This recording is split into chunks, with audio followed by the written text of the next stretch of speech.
In the heart of a war-torn region, where the skies were often streaked with the smoke of conflict and the ground trembled under the weight of advancing armies, a young pilot named Lieutenant Aisha emerged as a figure of both awe and fear. The landscape was a patchwork of scarred earth and crumbling villages, a testament to the relentless battles that had raged for years. Amid this chaos, Aisha stood out not just for her skill, but for the mystique that surrounded her. She was a commander of a squadron that operated some of the most formidable aircraft in the region, including the iconic C-130 Hercules, a 4-engine turboprop military transport plane known for its versatility and imposing presence. The aircraft, with its wide fuselage and powerful engines, was a symbol of strength, and under Aisha's command, it became an instrument of psychological dominance rather than mere destruction. Aisha's journey to this point had been anything but ordinary. Born in a small village that had once been a peaceful haven, she grew up watching the skies, dreaming of flying higher than the kites her younger brother used to launch during the brief moments of calm. Her father, a retired mechanic who had worked on military vehicles, instilled in her a deep respect for machinery and a keen understanding of how to maintain and manipulate it. When war broke out and her village was caught in the crossfire, Aisha's life changed irrevocably. Her family was scattered, her brother lost to the conflict, and her home reduced to rubble. Fueled by a mix of grief and determination, she enlisted in the military, where her natural aptitude for aviation quickly became apparent. Her instructors marveled at her precision, her ability to read the wind, and her uncanny knack for anticipating enemy movements. But it was her mind, sharp, strategic, and unyielding, that set her apart. The nickname Angel of Death began as a rumor among the enemy ranks, a moniker that spread like wildfire through the war zones. It wasn't born from bloodshed, but from the way Aisha conducted her missions. She had an uncanny ability to outmaneuver her opponents without ever resorting to unnecessary violence. Her tactics were a blend of brilliance and intimidation, using the roar of her aircraft, the sudden appearance of flares, and the sheer spectacle of her squadron to sow doubt and fear. The C-130, with its distinctive silhouette and the thunderous sound of its propellers, became her signature tool. She would fly low over enemy encampments, the plane's shadow stretching across the ground like a harbinger of doom, while her crew deployed flares that lit up the night sky in a dazzling display. The effect was mesmerizing and terrifying, often causing enemy forces to abandon their positions before a single shot was fired. On a fateful day in the early autumn of 2025, Aisha's squadron received a critical mission. Intelligence reports indicated that 200 enemy combatants had seized a strategic outpost, a key position that controlled access to a vital supply route. The outpost was heavily fortified, with trenches, anti-aircraft guns, and a well-coordinated defense system. The military high command knew that a direct assault would result in significant casualties on both sides, and they turned to Aisha, hoping her reputation could turn the tide without a full-scale battle. As she prepared for the mission, Aisha stood on the tarmac, her olive-green uniform crisp and adorned with the embroidered patch of her unit, a stylized eagle clutching a lightning bolt, a symbol of her squadron's swift and decisive nature. The wind tugged at her dark hair, which she had tied back in a tight bun, and her eyes scanned the horizon with a mixture of focus and resolve. The mission plan was unconventional, reflecting Aisha's unique approach.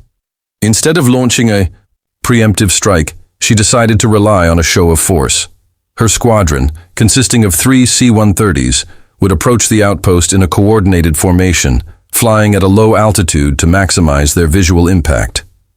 The planes would be equipped with flares and smoke generators, creating a dramatic spectacle designed to overwhelm the enemy's senses.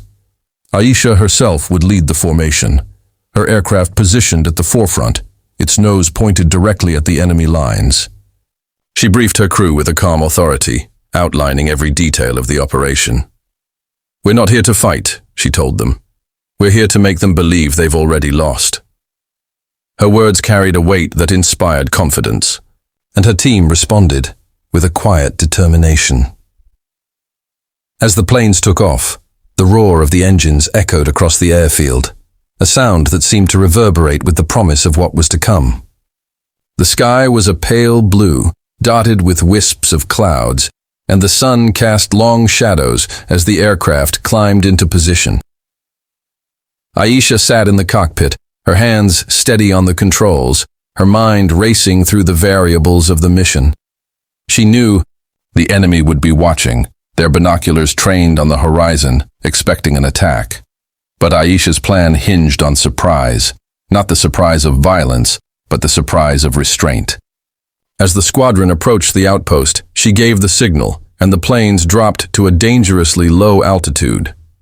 The C-130s thundered over the enemy positions, their propellers cutting through the air with a deafening roar.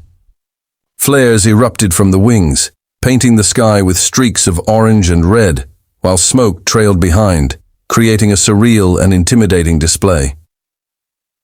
From the ground, the sight was overwhelming. The enemy soldiers, hardened by months of conflict, felt a shiver of unease as the massive aircraft loomed overhead. The flares illuminated their faces, casting flickering shadows that seemed to dance with the promise of destruction. Aisha's plane, marked with the squadron's insignia, was the centerpiece of the formation, its nose pointed like an arrow at the heart of the outpost. She maintained a steady course, her expression unreadable behind the cockpit glass, but her presence was felt by all who watched. The psychological pressure mounted as the enemy commanders realized that no bombs were falling, no missiles were launched. Instead, the planes circled, their engines a constant reminder of the power at Aisha's command. The tension was palpable, a silent battle of wills that hung in the air like the smoke from the flares. Aisha's reputation preceded her, and the stories of the Angel of Death had reached even the most remote corners of the battlefield. Tales of her exploits, how she had forced entire platoons to retreat with nothing more than a flyover, how she had negotiated surrenders with a single look, had become part of the enemy's folklore. As the squadron continued its display, the enemy's resolve began to waver. The 200 combatants, who had prepared for a fierce firefight, found themselves questioning their strategy. Aisha's calm demeanor, combined with the relentless presence of her aircraft, began to erode their confidence. She was not just a pilot, she was a symbol, a force of nature that defied the conventional rules of war. The first part of her mission was unfolding exactly as she had envisioned, setting the stage for an outcome that would solidify her legend in the annals of military history. As the squadron of C-130s continued their low, menacing pass over the enemy-held outpost, the air was thick with tension, the roar of the engines blending with the crackle of flares that lit up the late morning sky. It was 11:01 a.m. PKT on Wednesday, September 10, 2025, and Lieutenant Aisha's plan was reaching its critical moment. The 200 enemy combatants, entrenched behind their fortifications, had braced for a brutal assault, their fingers hovering over triggers and their eyes scanning the horizon for the first sign of incoming fire. But as the planes circled overhead, no bombs dropped, no missiles streaked through the air. Instead, the relentless thrum of the propellers and the dazzling display of flares created a psychological storm that began to unravel their resolve. Aisha, seated at the controls of the lead aircraft, watched through the cockpit window as the enemy lines shifted, a subtle but telling sign that her strategy was working. The outpost, a sprawling complex of sandbagged positions and hastily erected defenses, had been a thorn in the side of Aisha's forces for weeks. Its strategic location along a vital supply route made it a priority target, but the cost of a traditional assault was deemed too high. The enemy, a well-trained and disciplined group, had prepared for a prolonged battle, their anti-aircraft, guns primed and their commanders issuing orders with cold efficiency. Yet, as Aisha's squadron executed its flyover, the unexpected nature of her approach began to sow seeds of doubt. The flares, bursting in brilliant hues against the pale blue sky, cast eerie shadows across the battlefield, while the smoke trails from the aircraft wove a tapestry of intimidation. The soldiers below exchanged uneasy glances, their training clashing with the growing realization that this was no ordinary attack. Aisha's reputation as the Angel of Death played a pivotal role in this unfolding drama.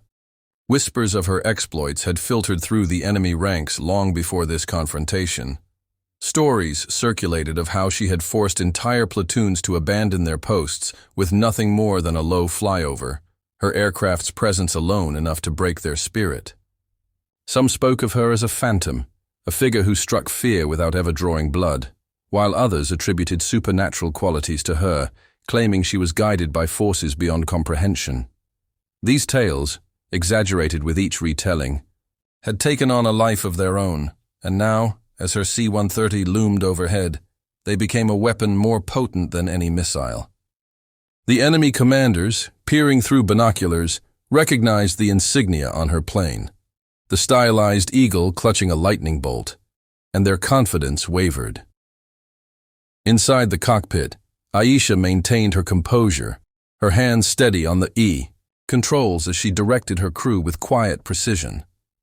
She had ordered a second pass, this time even lower, the underbelly of the aircraft skimming just above the treetops. The propellers churned the air, sending gusts that rippled through the enemy's defenses, knocking over lightweight equipment and scattering papers.